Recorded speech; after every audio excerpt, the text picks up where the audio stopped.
Third Street Gallery. We're very excited to have two really dynamic shows. We just heard from Judy Bodo, and now we're going to hear from Clement DaVinci. Hi. Thanks to everybody for coming. And since this is my first show at a gallery, or the Third Street Gallery, I thought I'd start with the beginning, which is my name, DaVinci. And whenever I meet someone, they want to know, are you related to Leonardo? And the actual answer to that is yes. My grandfather's name's Leonardo da Vinci. And it's funny, but that's the truth. And my wife and I went to the town where my grandfather was born in Maida, Calabria, Italy, this May, and we found out how the name came about. He was a illegitimate child.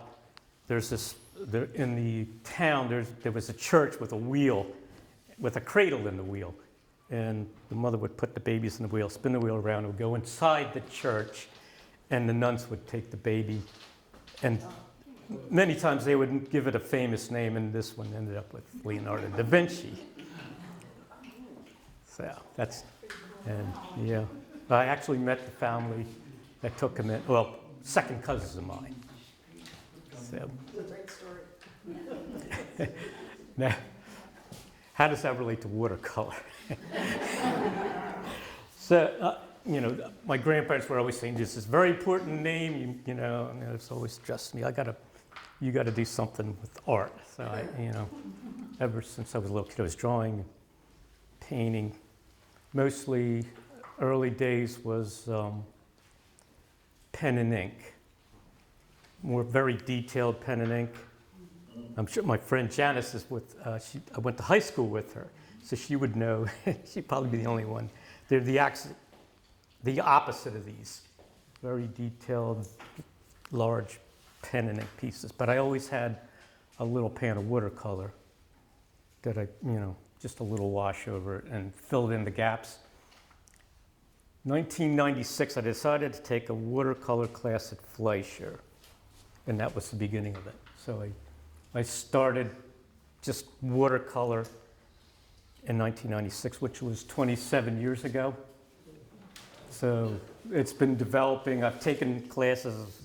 Anybody who offers a watercolor class, I've taken it. Mainline Arts Center, Wayne Arts Center, Cerulean, Fleischer, PAFA, private lessons, and this is what it's developed into. Popular ones that I sell, the more popular ones are cityscapes, and they're a lot tighter. But I think that the landscapes, they show off the unique qualities of watercolor that you can't get with oil or acrylic or pastel, because you can spray into them and let the water flow and the colors flow together. Like something like this, I would just put the color on and spray it, let it flow, tilt it, wrap it around, let it dry, and then go back in and add another layer and another layer and another layer. Most of these are done over the course of about a week, which is pretty long for watercolor, actually. Only a couple of them were done alla prima, maybe the sailboat, and this one. This one was actually done that way. Most of them are all done in about a week or more. And mostly because I let them dry completely. I use really heavy paper, 300 pound, so the first layers go on extremely wet. And then I let them dry completely because I found that if I go in too soon, I mess them up and end up throwing them out. So I let them dry for hours, and then I go back in and do the second layer, third layer. Usually turns out being the next day, and then I look at it the next day and say, oh, what does it need? I usually spend about a day just with the composition, laying it out, adding, deleting. A lot of them are from my photographs or photographs people have sent me, but I usually add or delete elements from them. Some of the artists that are local artists that I've been studying under, Mick McAndrews. He teaches all over the country, and a lot of he would give a full day's demo. He would start the painting in the morning, and it would be almost done by the end of the day, but you could basically stand there and watch him paint the whole day. It's a 7-hour class, and I learned a lot from him. A lot of some of these I've done several times, like this one I painted 3 times. I found that there's too much stuff there, and I had to eliminate to get it looking so you focused where you want to look. And I added in the canoe guy and made the house more predominant so that the focus is everything kind of pulls you into that angle there. I tend to like this Z shape that Edgar Whitney kind of talks about in his book. He was a very famous teacher and painter, watercolor artist. And some of his designs were like the T shape or the Z shape. So I like the Z shape a lot. I use that a lot. And I do a lot of waterfalls because they're fun. You can just spray and let the water, let watercolor do its thing. There's an artist called Nita Engel that she wrote a book called Let Watercolor Paint Itself. And I've read that and I've taken her classes, and not from her, but from people that teach that style. Some of these, like this one, I like the landscapes with little in them, but sometimes I'll take the people out and put something else in. So I added the llamas, and this one's called A Chance Meeting in the Lost City. The same with this. There was no buffalo. I just added the buffalo.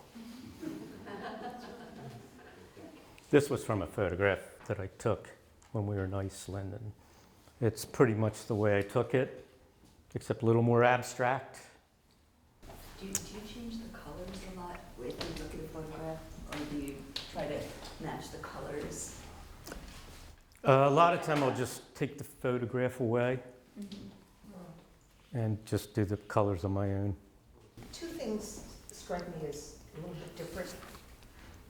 One is the second one in on the bottom. Oh, okay. The color, and then the one with the orange trees. Some of those seem a little different, if you looked at, play the kids game, which one of these things is not like the other? Those 2 look very different to me. Is that just because I'm looking for differences, or because? It may have been just experimentation at the time. I'm always trying different techniques and styles. Maybe I'll watch a video and say, oh, that sounds cool. Maybe we'll try that on this one. Is that really, the color there really pops in a way? Yeah, I added a really thick and a lot of scraping and spraying. Yeah, and the one on the bottom there.